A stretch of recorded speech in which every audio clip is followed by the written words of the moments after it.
I am so excited to be joining Sarah today on the Doula Collective podcast. Sarah, we got a chance to talk a little bit in the beginning, but I would just love to have you introduce yourself for the listeners and share all about your journey into doula work and where things lay for you today. Thanks for having me. My name is Sarah Parente, and I'm here in the Austin, Texas area. I've been a doula for 16 and a half or so years. I started my doula training in 2008 and then peppered in some of my own children over the years where I had to pull back. I trained through Childbirth International, which is still around. There's a whole bunch more around now, but I am primarily a birth doula. I don't do any postpartum doula work other than occasionally babysitting for clients. So yeah, but I've been here in Austin since 2009 and have been pretty active in the doula community pretty shortly after arriving, as I had a newborn when I moved here. It's incredible. And I love that in the role of being a doula, we have the ability to just kind of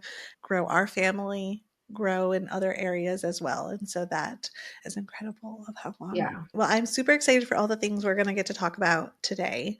And one question I usually love to just kind of jump into, because I think when I did my own training, one of the elements that was asked was kind of your philosophy. And so I would love to just kind of jump in a little bit of how do you define your philosophy for birth and what that looks like when supporting clients? Question that I think a lot of us get on doula intakes. And I think when I was thinking about that, or when people ask me, the longer I've been a doula, the less judgmental I've become. I think there was early on, the philosophy was that there was a right or a better way to do things. A lot of us get into this work because we feel passionate about it. Sometimes it's because we feel like we were done wrong. Sometimes it's because we learned stuff that we feel like everyone needs to know this. And so sometimes when we lead with that passion, it can come across as this is how everyone should do things. And I'm going to protect you from the system, and I'm going to, encourage you to do things what I think is the right way. So I would say the longer I've been a doula, my philosophy is more about, are you empowered? Do you feel traumatized? Because in whatever way you birth, what if I can help to reduce trauma for you or prepare you so that you know it could go this way or this way or this way? What is the thing that you're afraid of? Let's go into that a little bit to make it less scary and mysterious. But I would say just overall, if people are coming out of their births feeling like they had a say, that they were listened to, that they were cared for, you can be cared for and nurtured however the birth ends up going. And so that's what I want to bring to each birth and for each client. And everyone is so different, but those things kind of settle because one person's amazing birth is another person's nightmare birth. So I would say, just being able to be flexible, what is it that you want? What would be an empowering birth for you? And knowing for those people what that definition is for them helps me to be like, what are the things that we can control versus what are the things we can't control? I think you said the definition for them, and that huge element as the doula, we're stepping in and we're helping them identify what their desires are. And I resonated with that so much when you said, we start out so passionate, and it's not that our passion, dwindles. Instead, we recognize we truly are supposed to leave our thoughts, opinions, beliefs, all of that at the door and step in and support our clients. And that is where I think it's growth in becoming a doula. It's not the passion is still there, but rather our passion becomes truly, truly attuned to the client. And I think, just the experience and the years that comes with, you realize more oh yeah, there is so many ways to give birth. And even just this morning, having a conversation with someone and what her birth was for her, hearing the same thing from someone else and speaking about it in a different way, whether positive or, not in a way that they desired it to go. And so I think that is huge of really trying to navigate that of our philosophy is always being attuned with the client's needs. And so I wanted to ask, do you have a particular way, or what does it kind of look like for you to identify the needs of your client? Yeah. It always starts in the consult. I used to do in-person consults. I'm still open to that, but since the pandemic, it has become more phone calls. And so I have to present myself how I want to over the phone. And I also have to pick up on little things from them. So I get an idea of, maybe a little bit of background. Have they had children before? I guess I pick up on a vibe Yeah. to kind of get an idea, like, are they saying that they're going with this provider and they are already like classifying everything as scary and high needs and all this? Okay, Mhm. that's where their head is. So then I kind of know where they're starting at. Or are they immediately trying to find a doula because they're like, I just want hands off. I want everything as natural as possible. Is that what they're looking for in a doula? So sometimes that comes out in the interview. Then when I'm meeting with them for their first prenatal, one of the first things that I'll ask is, why did you hire a doula? Like, what does that look like for you? Because that can tell me, are they hiring a protector? Are they hiring an encyclopedia?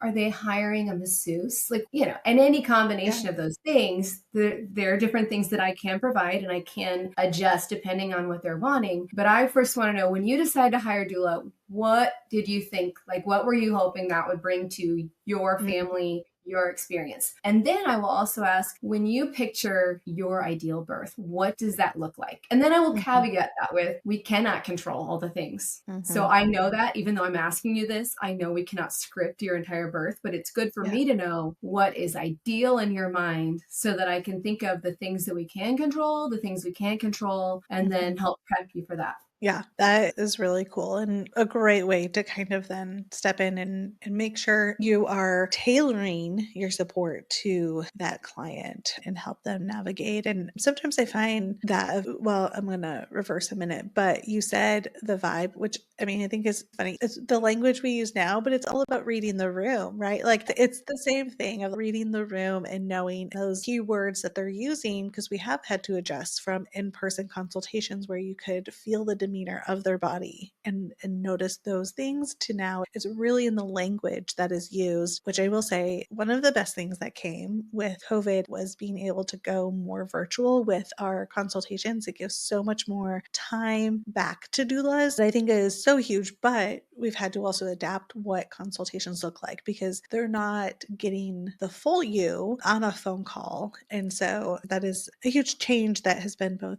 good and adjustments and also making sure that we're able to like identify what are those clients' needs. And sometimes I don't know if you've ever had to experience this where in that time of the interviewing process, recognizing like, oh, I might not be the best fit for you. Yeah. And do you like what does that look like for you? I know there is one kind of area maybe that we come across and one of them being potentially like not working at a particular location or supporting a client or you taking on a client that might be delivering. What does that look like for you when you are in the consultation? How do you navigate those conversations? Well, I think there were a couple things you're asking about. If I'm talking to someone and it feels like it may not be the best fit, if it Mm. is a logistical thing, that's easy. I Yeah. can, like, oh, I'm not available for your due date. So that's an easy thing. There have been times where I've been asked some questions and maybe I haven't been, for good or for bad, it is also easier to pawn it off as, well, I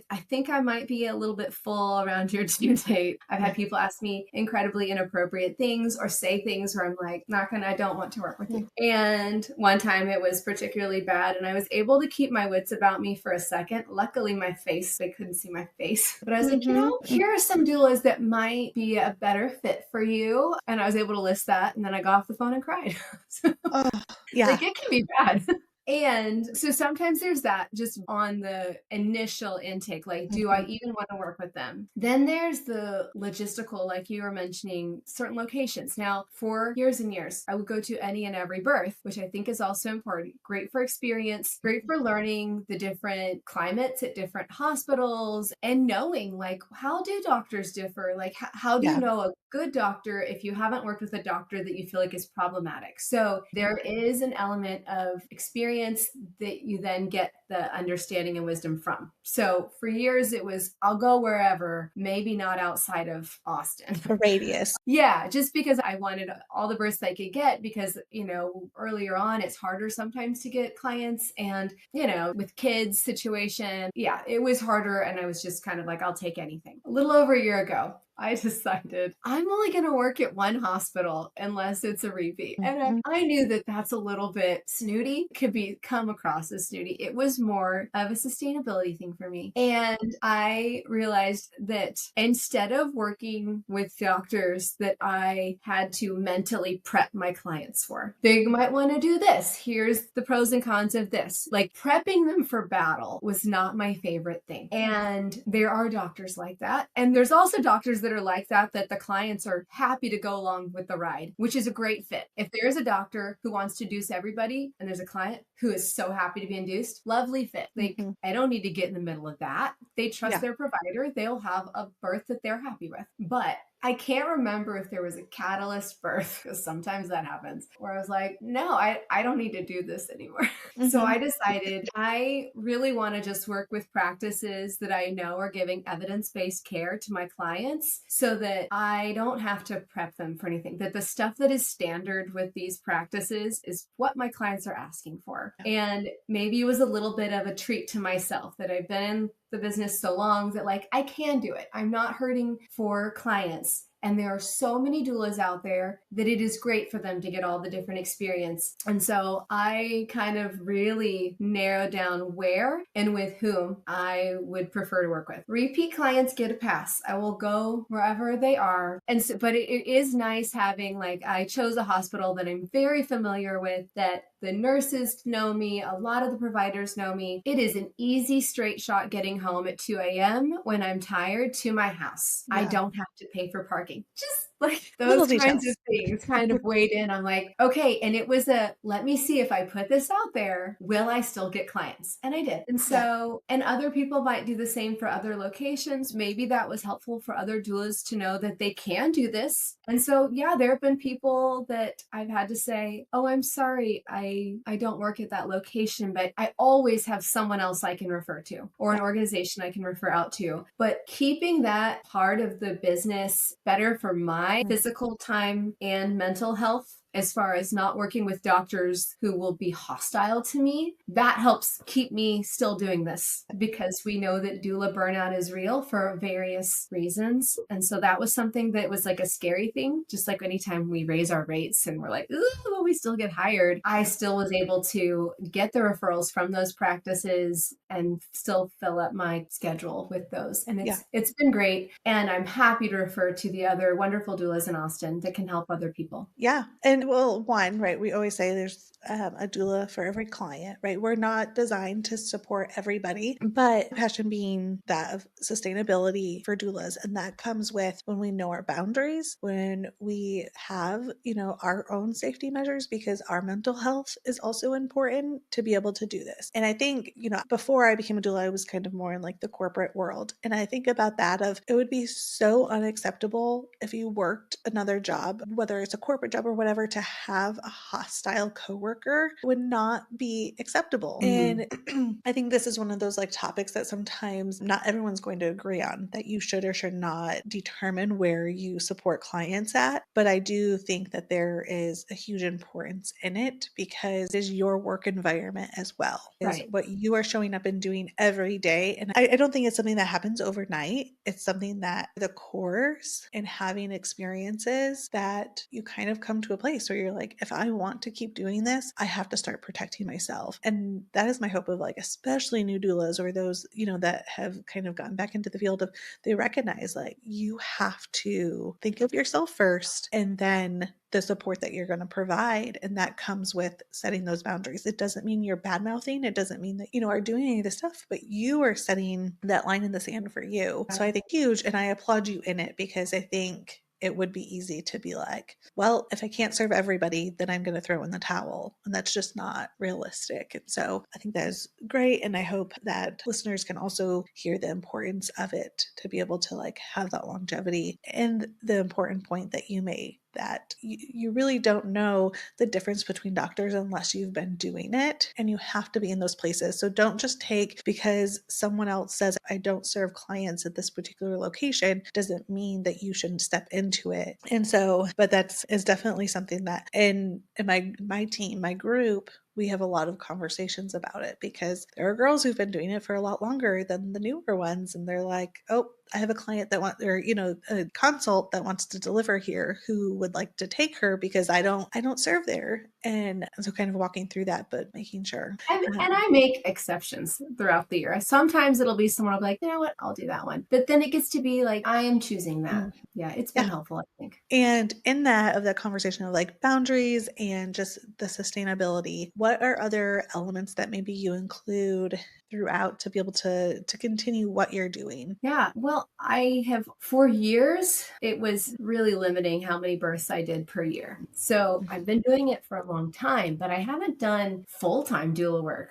That, I mean, whatever full time means. I mean, the Mhm. first couple of years it was like 6 a year. So I had nursing babies or I was pregnant for a very long time. And so kind of knowing, okay, I could do one a month. And then eventually it was, I think I could do two a month. And then when I moved to 2 to 3 a month, I thought, well, I have to have months off during the year. I can't always be on call. If you take one client a month year round, you're always on call still. So it's almost better, like, well, for me, I've decided it's almost better to have, maybe 2 or 3 in a month and then have months where I don't take any. But we Yeah. do have to plan so far in advance for that. But I have missed family weddings. And I have 4 kids, and so I have missed some birthdays, and I can't. So planning ahead of time, I typically take off at least about 2 months a year off, usually one in the summer and sometime one in the wintertime, depending on if I have travel plans. So that's been helpful.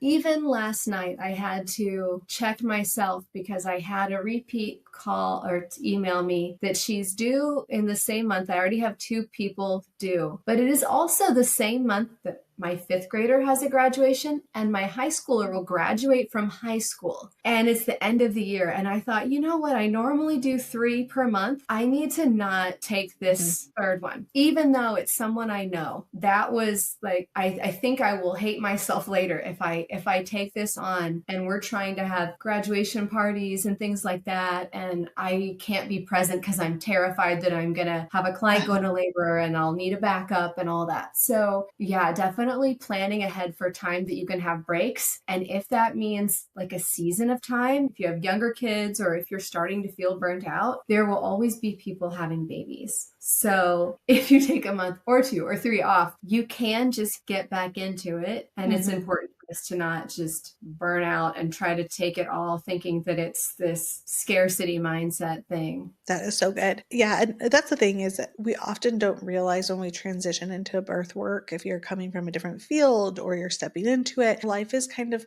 being planned 9 months in advance. Every single day, you're like, okay, what does 9 months from now look? Am I going to be available for clients? Do I need to take time off?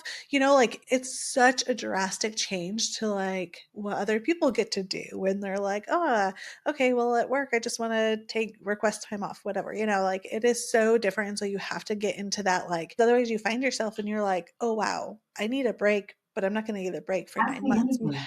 have to plan ahead. And so 100%, I think that is huge in that. You said something that I was like, so many doulas always ask, like, does it get easier?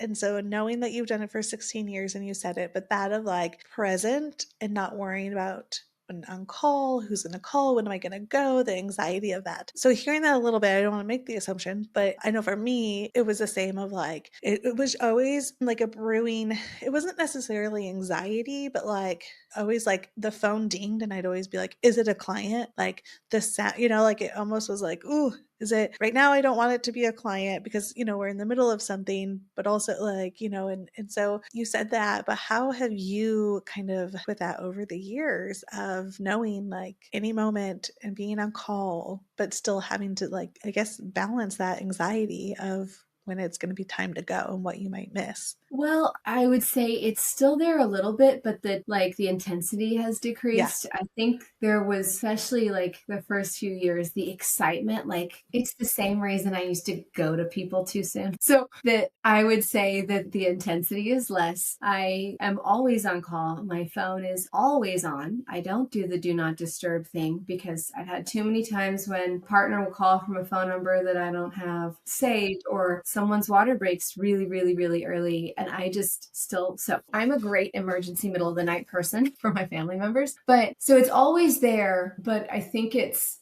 more the worry if I have like an event with a family or a member or Mhm. something where I'm like, oh, I really hope. And then once we're getting where it's like a couple hours beforehand, I'm like, oh, even if someone went into labor now, I'd be fine for this event. Or the worry about clients stacking up. That Mm. is where, because I don't work in a team, so there's benefits to that. And I've got benefits to being on my own. I'm solo doula. I have a lot of reach as far as other doulas in the community, but it's not a guaranteed because it's not in a Mhm. system that's like, oh, you're guaranteed a backup because everybody else could also be at a birth. That sometimes leads to some panic still and some of this like, oh, should I get a partner? Should I do this? And then it tends to work out. And I'm like, it's like being on my own. And so that when people are getting close and I think like, oh, what if I miss so-and-so's birth? I've never missed someone else's birth. And it does tend to work out, but I've had some close calls. But overall, I would say it's still there, but just less. Like I used to not be able to sleep at all if I thought someone was having contractions. Now I can. It might take me Yeah. a little longer, but yeah, that has gotten easier. And I'm Yeah. almost like, it'll stop. Gonna go away, or I at least need Yeah, a little bit of sleep before. right. Yes, no, and I know I used to when my husband man, it's so close to the time I would normally be going to bed, and someone started texting me, but like it wasn't like a lot. It was just like things are starting for them. I Mhm. was like, man, I need to go to sleep, but I'd be so paranoid of missing something that I'd be like, okay, you keep my phone and wake me up. I would have him hold my phone and come get me because I was like, man, what if I sleep through it? What if, but it all worked out. And isn't that like, I don't know how to explain to people the like doula logic to it all works out because it really does when you're like in consultations and they're like, so do you like take on other clients? Yeah. And you're like, yeah, I do. And they're like, but how do know? I'm like, you can have the same exact due date and it's going to work out because none of like sometimes there's those close calls, but it usually works out. Mhm. And so it's really funny of like just going through that. Okay. Sorry. So yeah, no, that is pretty funny. Let's see. All right. So you have just like shared so much and you have been a doula for so long. I would just love to kind of hear if, connection to the community, what that looks like. I know when we were talking a little bit there, we had a little bit of a conversation about being a liaison, and I wanted to kind of hear and allow the audience to hear too, like what that looks like and just your growth and not just your doula work, but maybe the community as well. If you wanted to share a little bit there. Sure. So in the Austin area, we have an organization that started shortly before I moved here to Austin called the Central Texas Doula Association. It's not an agency. All individual doulas can join and you pay small dues. It was a place to have community, to talk to other doulas and to see who's around and also find who would be good backups for you. So Mm, there's that aspect of it. There's continuing education. Things have shifted since the pandemic. They're trying to start some new things, but there used yeah. to be lactation consultants would come and speak to us, or pediatric dentists would talk about tongue ties. Sometimes other community providers would come in and we would get some education. Socials were great. And then community engagement and education. For years, there was the education day where doulas would put on small seminars on Mm, labor comfort measures, baby soothing, baby wearing, different things like that. New parents would want to come and it was free for the community. that's cool. So that was a cool community outreach thing. The other thing that we started doing was having liaisons for practices in town and for locations like birthing locations. So birthing centers, hospitals. And what that did was now, not every doula in Austin is part of the Central Texas Doula Association. So, where there are doulas that are not part of it, we don't really have any control. But Mhm. having that liaison position you can go into those spaces and say, hi, I'm Sarah Parente with Central Texas Doula Association, and I'm your liaison for the Central Texas Doula Association. And so if you ever have any great things that you want feedback about doulas, or if there are any issues that you would like for us to, whether it's a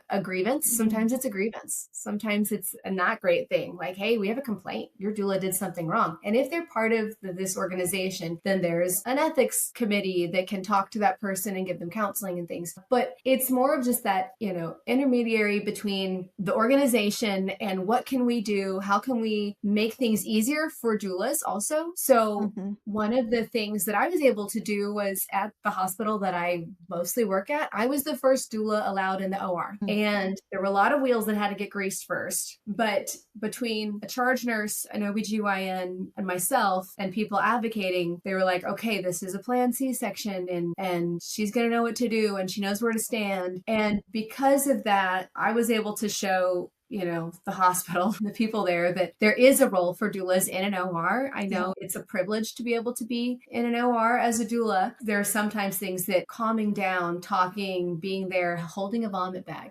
those kinds of things. Mhm. And so there was a time where between the OR situation when we were trying to get that consistent, that I had connection with the nurse supervisor at this Mhm. hospital. And Yeah. so she was able to then talk to directors, and just having this doula connection where we have these access points to help for doulas to be able to be allowed in triage. For a Yeah. little bit, they were trying to be like, oh, they can only have one person, Yeah. until the hospital changed. I think through this advocacy, doulas are counted as part of the birth team and not and it's not your Mhm. friend or your sorority sister, and that's part of our care, getting someone from the house to triage to, having those connections has helped for doulas to be able to be seen as part of a birth team. The people that work there know, oh, it's a doula, so this is not counting as a visitor. Oh, it's a doula, so they're allowed in triage. It's a doula, so they're allowed into the OR, without Yeah. there having to be this in the moment decision. Does the anesthesiologist feel like it today? Which is what was happening, where everyone would pass the buck. And then also getting feedback from them. Hey, there are doulas that are, I can't even think of it right now, but certain things that are out of scope for a doula. Mhm. Hey, we're Mhm. hearing about doulas who are, trying to keep people home too long. Or we're Mm. hearing about doulas who are claiming to do amniotic fluid checks at the house and then deny it Oh, at the hospital. And then we have to say, okay, is that any CTDA doulas, which is what we call the organization, a CTDA. yeah. And if that's an issue, then we have conversations about where is a doula's role here. And when a problem happens, when there's a hemorrhage, is your doula trying to tell the client to breastfeed, or do they know that this is the time for the medical team to do their thing? Yeah. So it's really Mhm. helpful for doula feedback, but then also for hospital feedback, for like, hey, we're having some doulas who are easily getting back, and then other doulas who are not. Why is this inconsistent? Mhm. So it's Yeah. helpful for community building, and for the nurse staff, the doctor staff, all the people there to feel comfortable that doulas are part of the team here in Austin, that we're not here to challenge everything. Yeah, and I think you said the advocacy part, right? I feel oftentimes there's this viewpoint of we can only do that with the client in the room. Like we have to advocate for them, and that's usually like a big topic of do you speak on their behalf? Do you not? Like all of that. But I think even wheeling it back to there is so many opportunities to